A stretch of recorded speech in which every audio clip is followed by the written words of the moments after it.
오늘은 9월 첫날입니다. 9월 한 달도요, 하나님께서 복 주시고 지켜주시고 은혜와 평강을 부어주셔서 하나님과 동행하심으로 정말 풍성한 것들이 부어져서 감사와 기쁨이 넘치는 9월 한 달 되시길 주님의 이름으로 축원합니다. 오늘 본문은요, 이렇게 7장 1절을 보면 이렇게 시작하고 있어요. 엘리사가 이렇게 하나님의 말씀을 전하고 있죠. 내일 아침에 사마리아 성문 앞에 오면 그 밀가루, 고운 밀가루 한 스아가 한 세겔에 판매될 겁니다. 또 보리 2스아가 또 한 세겔에 판매되게 될 것입니다. 라고 말씀하고 있어요. 한 스아라는 것은요, 20리터 정도 돼요.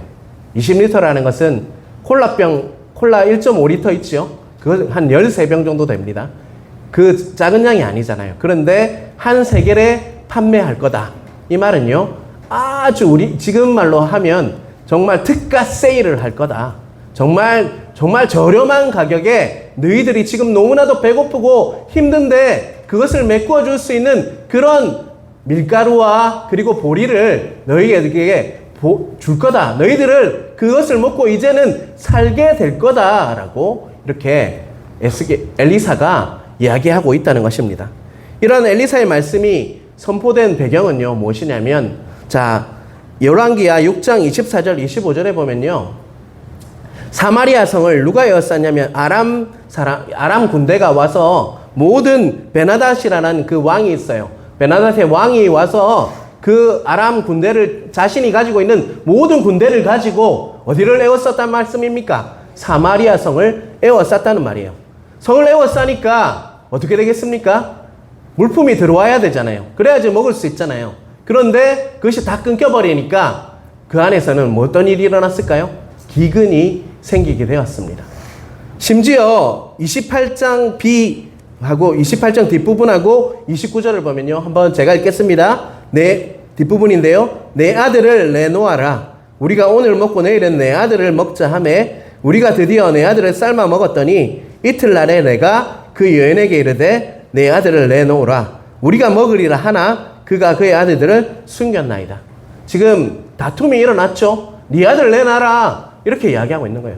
뭐 어떤 일이 일어났다는 거예요, 정말. 이 집사 아들을 잡아먹고 김 집사 아들을 잡아먹고 박 집사 아들을 잡아먹었는데 내 아들은 못 내놓겠다는 거예요.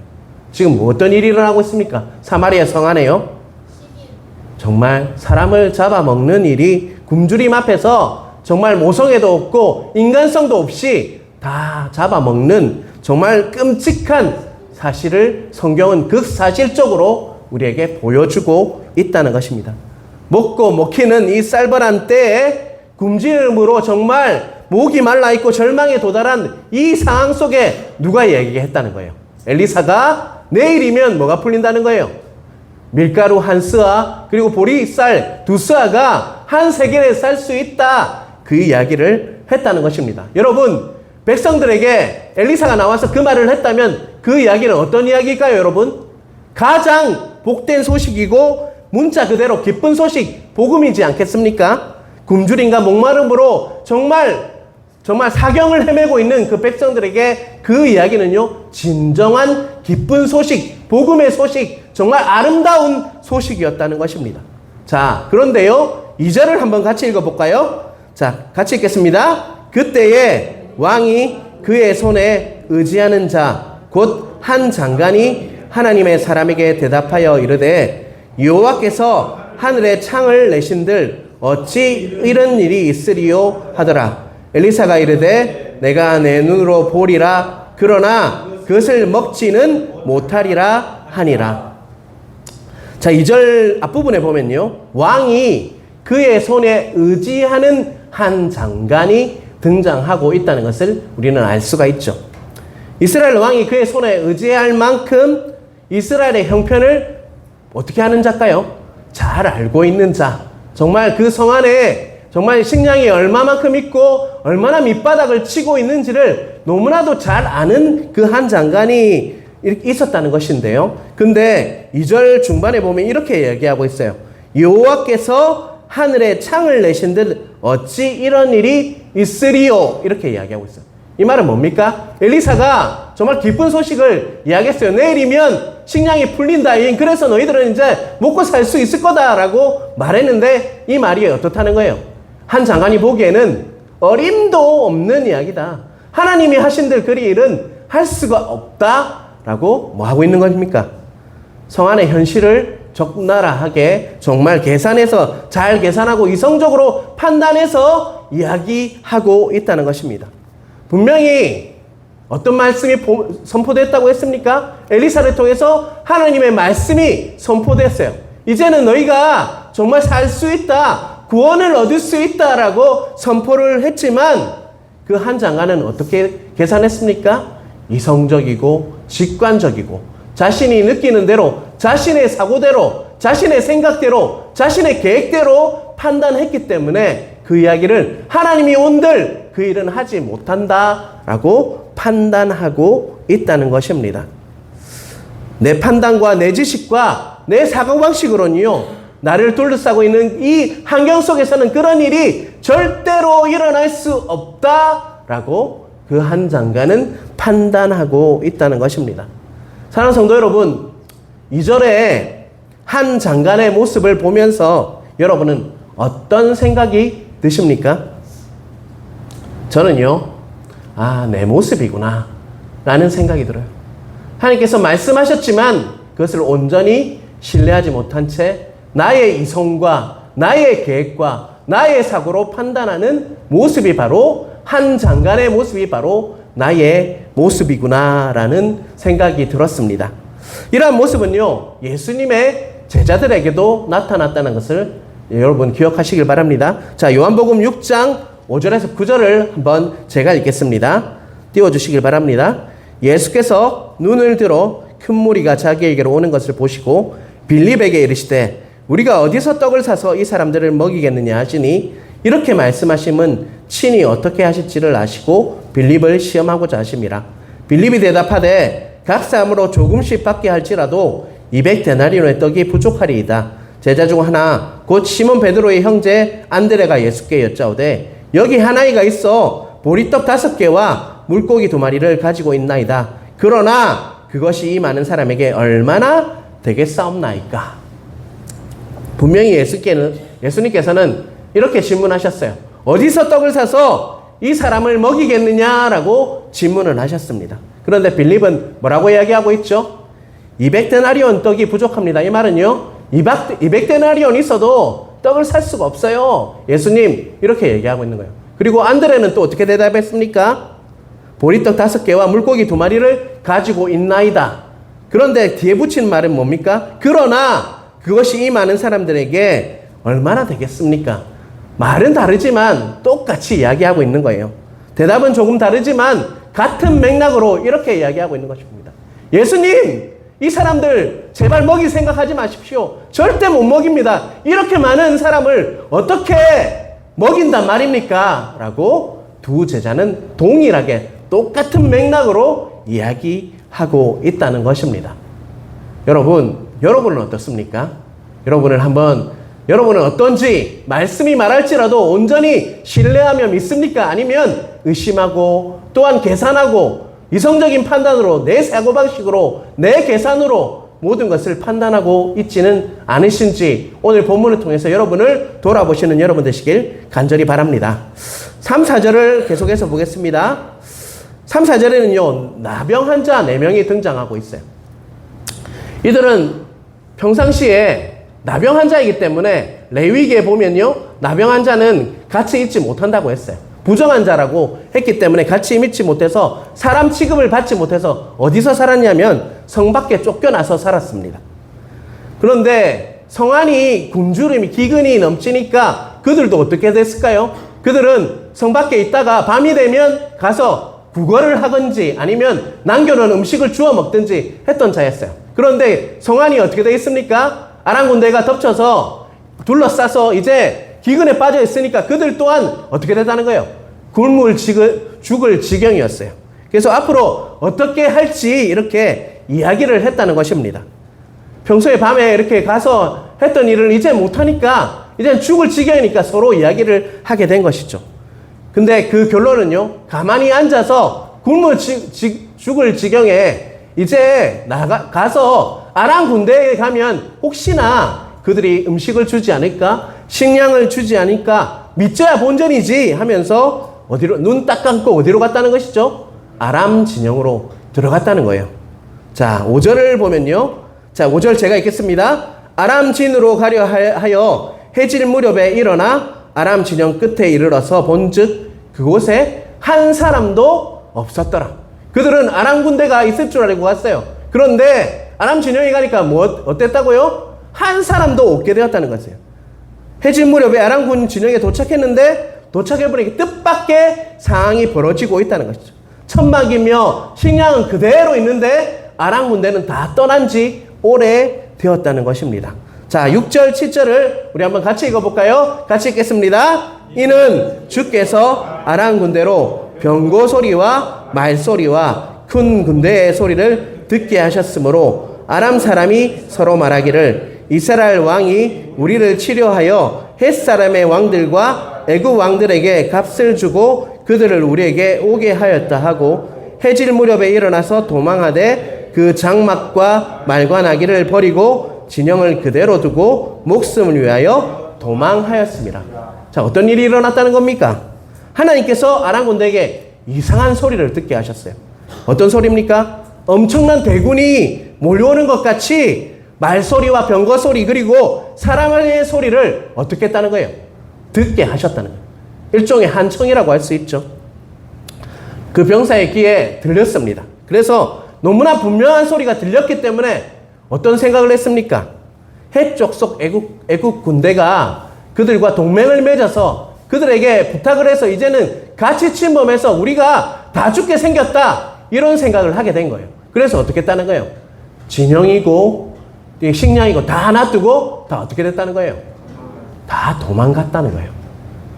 아, 이스라엘 왕이 궁지에 몰리니까 애국 군대와 해쪽 소들과 연합을 해서 우리를 치러 왔구나. 이러다가 다 죽겠구나 하면서 그냥 부랴부랴 도망을 쳤고 진영과 식량은 그대로 남아 있었다라고 오늘 본문은 우리에게 말씀하고 있다는 것입니다. 8절 제가 읽겠습니다. 그 나병 환자들이 진영 끝에 이르자 한 장막에 들어가서 먹고 마시고 거기서 은과 금과 의복을 가지고 가서 감추고 다시 와서 다른 장막에 들어가 거기서도 가지고 가서 감추니라. 나병 환자 4명이요.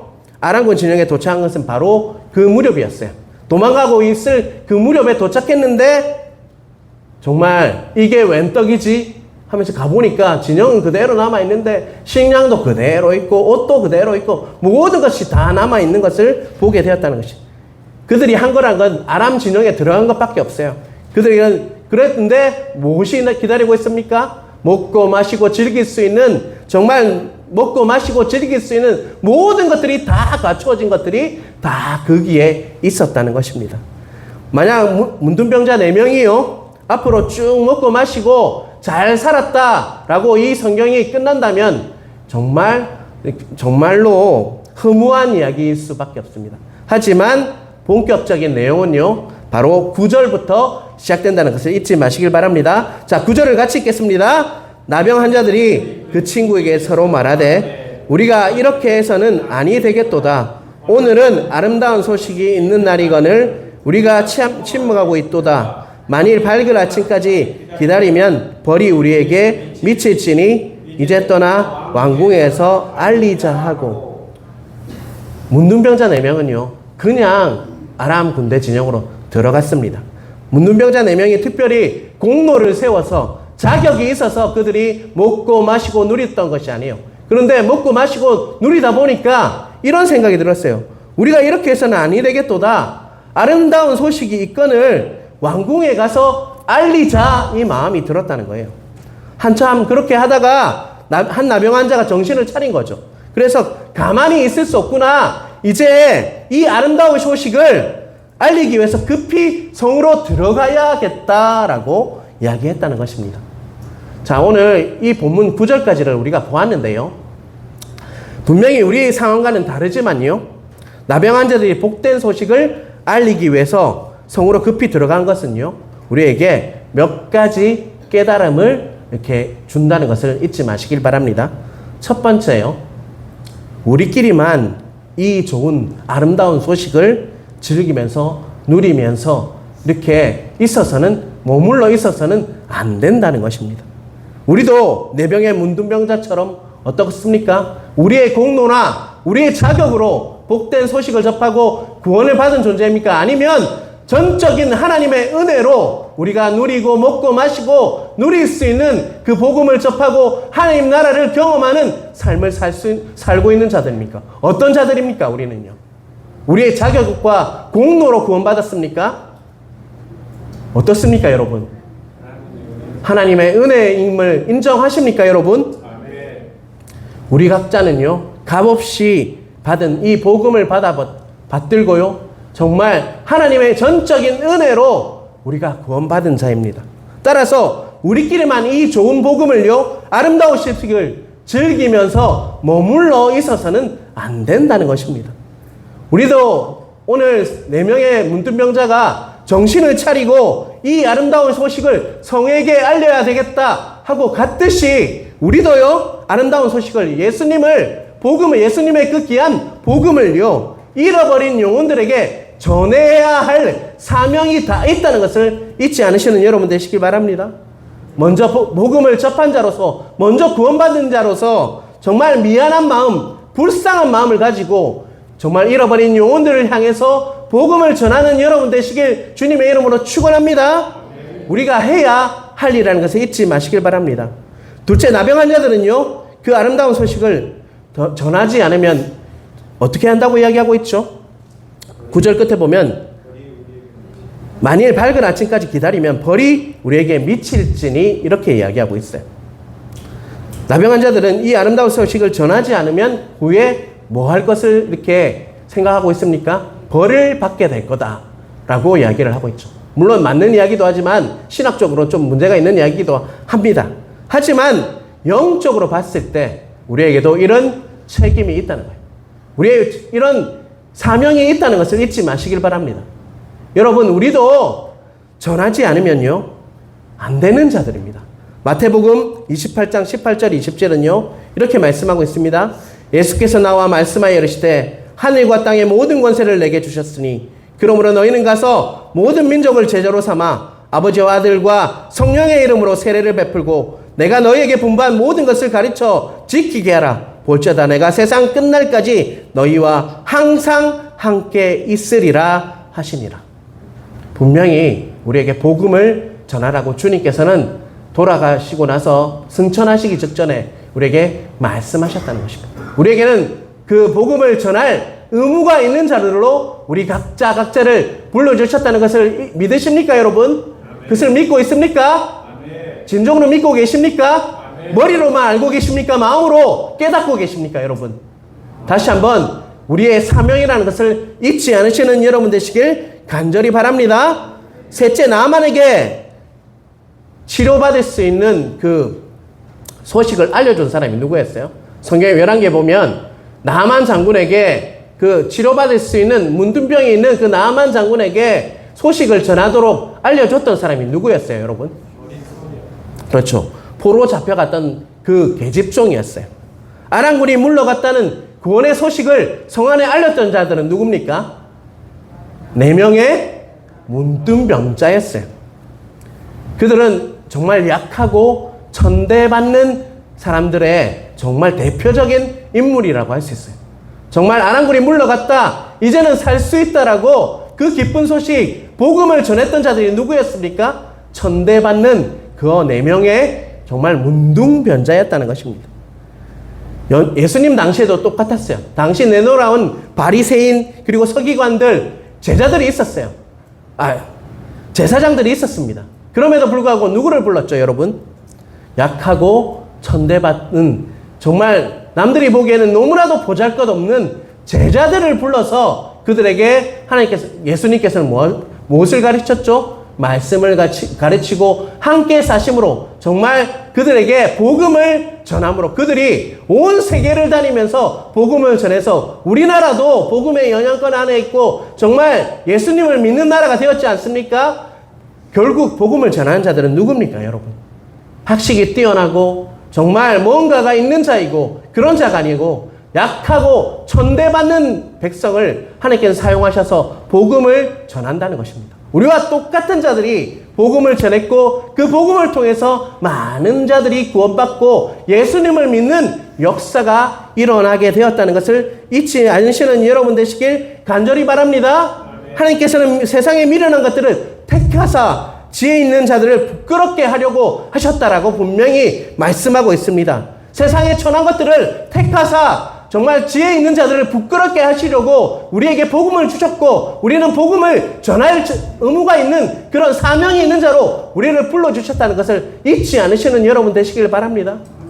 10년이 지나도 20년이 신앙생활을 해도 복음을 전하지 않으면요 아무것도 아닌 자가 될 수 있다는 거 잊지 마시길 바랍니다. 우리는 복음을 전해야 할 자로 불러주셨습니다. 우리 하양조항교도요 복음을 전하는 자로 불러주셨다는 것입니다. 자, 10절을 우리 한번 같이 읽겠습니다. 가서 오늘 본문 10절 같이 읽겠습니다. 가서 성읍 문지기를 불러 그들에게 말하여 이르되 우리가 아람진에 이르러서 보니 거기에 한 사람도 없고 사람의 소리도 없고 오직 말과 나귀만 매여 있고 장막들이 그대로 있더라 하는지라. 나병한 자들은요 서둘러 성읍으로 돌아가서 무엇을 전했습니까? 문지기에게 자신이 본 것과 경험한 것을 그대로 알려주었다는 것입니다. 그 아랑군대 성막에 가면 이런 것들이 있습니다. 정말 아름다운 것들이 있습니다. 아름다운 소식이 있습니다. 라고 그대로 전했다는 것입니다. 우리가 해야 할 일도 그것입니다. 우리가 예수를 믿으면서 얼마나 좋은지를 그대로 전하는 것이 복음을 전하는 거예요.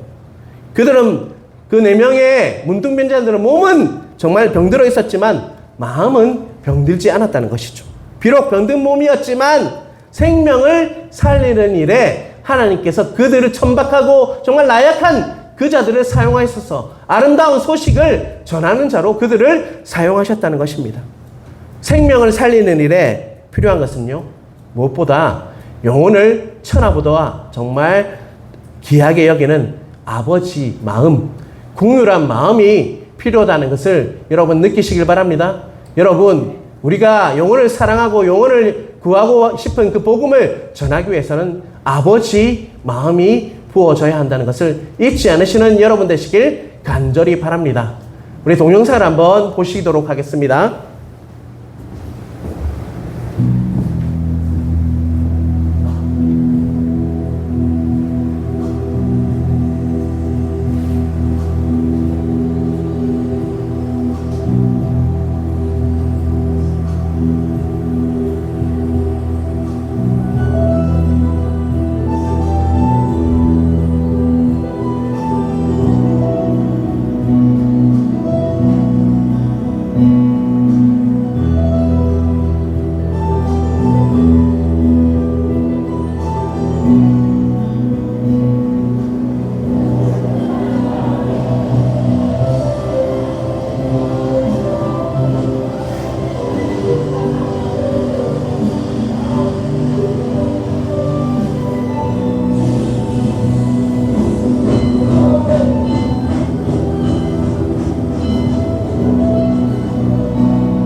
이 영상은요, 체코의 단편 영화입니다.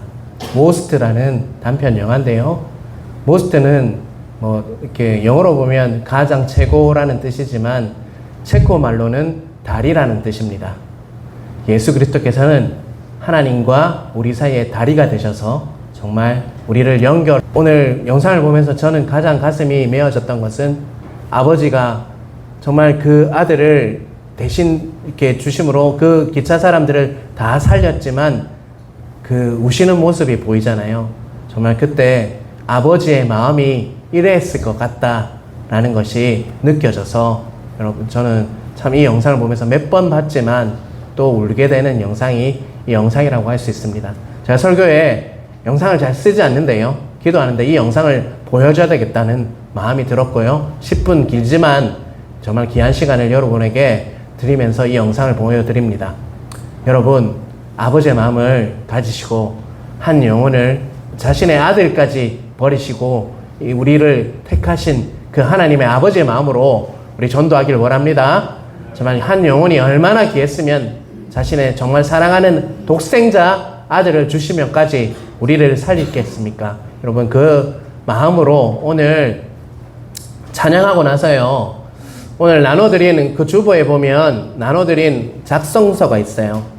근데 물론 미리 계획하신 분도 있겠지만 오늘 찬양하고 기도 잠시 할 건데 그때 떠오르는 분을 적어주시길 바랍니다. 전화번호 안 적어주셔도 됩니다. 전화번호 안 적어주셔도 되니까, 아, 이 사람 내가 찬양하고 기도하는데 이 사람이 떠오르다. 나와 같은 한 사람인 것 같다. 라는 분을 꼭 이렇게 적으셔서 오늘 김명성 권사님, 배차복 권사님, 김상조 권사님 지나가실 때 적으시고, 한 명만 적으셔도 됩니다. 5분 다 적으시면 좋겠지만 한 분만 적으셔서 우리 권사님들이 이렇게 다니실 때 볼펜도 나눠드릴 텐데요. 꼭 적으셔서 제출해 주시길 간절히 바랍니다. 우리 함께 나의 안에 거하라. 우리 함께 찬양하겠습니다.